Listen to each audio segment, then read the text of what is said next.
Hai teman-teman, jumpa lagi dengan saya Arvika di modul Machine Learning dengan Python. Nah, sekarang kita akan mencoba untuk mengubah classification model yang sudah dibuat dengan k-nearest neighbor algorithm sebelumnya dari multi-class classifier menjadi binary classifier. Jadi ini saya sudah punya file Python notebooknya juga.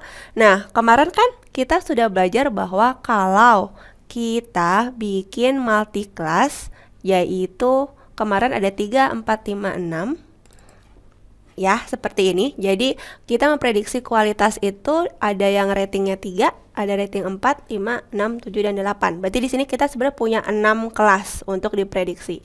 Nah, dari hasil confusion matrix kita menemukan bahwa terjadi pergeseran. Jadi misalkan untuk yang skornya 5, dia ternyata banyak bergeser ke 6. Kemudian untuk yang skornya 6, dia banyak bergeser ke 5 gitu. Kemudian ada juga ini yang 6, dia bergeser ke 7 gitu.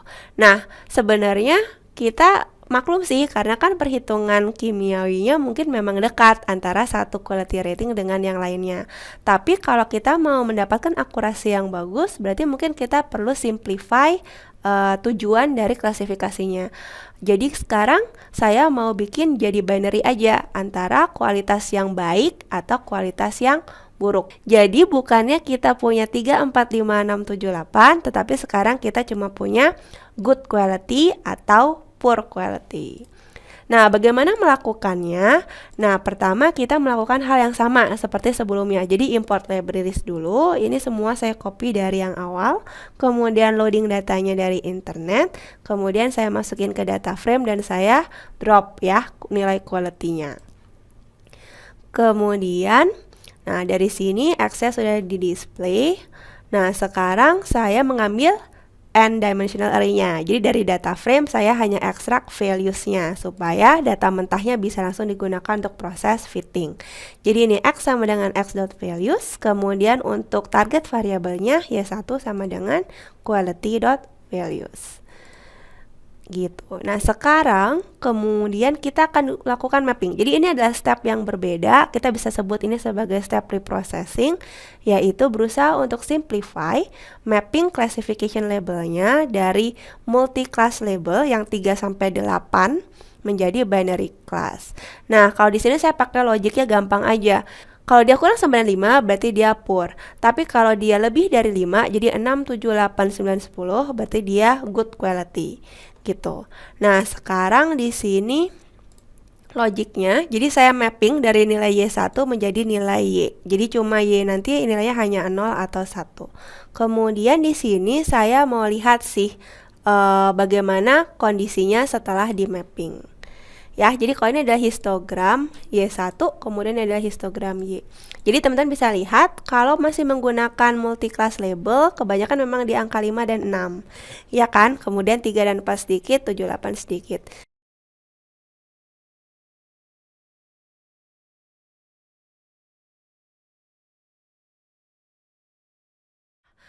Nah, kemudian kita mulai lagi nih proses training, testing, splitting. Jadi dari data yang baru, jadi kan tadi kita pakai Y1 ya. Jadi kita semua menggunakan Y untuk proses selanjutnya. Nah, di sini train, test, split seperti biasa, kemudian feature matrixnya X, kemudian target variabelnya Y. Kita masih pakai 20% testing set, kemudian di randomize dengan menggunakan strategi random state 42. Jadi ini kalau saya run keluar ya. Nah, ini saya panggil X-ray-nya memang supaya ini terlihat n-dimensional array yang dibuat. Nah, di sini tuh ada warning, teman-teman bisa ignore aja sih. Ini pada akhirnya nanti cross validation akan digantikan dengan package yang baru. Nah, kemudian untuk nilainya, training dan testingnya ini sudah saya run duluan. Jadi setelah di split 1279 dan 320. Ini masih sama sih seperti sebelumnya. Kita punya 320 testing data. Nah, setelah selesai splitting, seperti biasa lanjutkan dengan training. Nah, teman-teman pasti masih hafal. Jadi kita import dari neighbors, kemudian kita memanggil k neighbors classifier. Nah, seperti yang kemarin saya menggunakan k-nya sama dengan 3. Ya, kemudian saya lakukan proses fitting supaya si KNN ini menjadi model. Nah, tapi karena sekarang saya melakukan eksperimen yang kedua, saya namakan menjadi KNN model 2 gitu. Nah, ini saya run lagi. Nah, kita cek akurasinya. Nah, masih ingat pakai function score. Nah, kalau score pasti masukin nilai testing datasetnya ya. Ini X-test, feature matrixnya, kemudian ini adalah target labelnya. Kalau kita run, nah keluar nih hasilnya adalah 62,1875%. Artinya apa? Kalau kita bandingkan dengan yang sebelumnya yang hanya 45%, jadi dulu kan kita dapatnya 45,31. Dengan mengubahnya menjadi binary classifier, kita mendapatkan 62,18%. Artinya terjadi peningkatan sebesar 17% pada data yang sama gitu. Jadi ternyata hanya dengan mensimplify tujuan klasifikasinya kita sudah mendapatkan akurasi yang lebih baik gitu. Nah, sekarang biar lebih detail kita bikin classification reportnya. Jadi ada false sama true ya kan.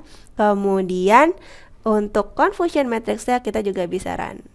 Nah, confusion matrixnya cuma 2. Jadi ini 01, 01.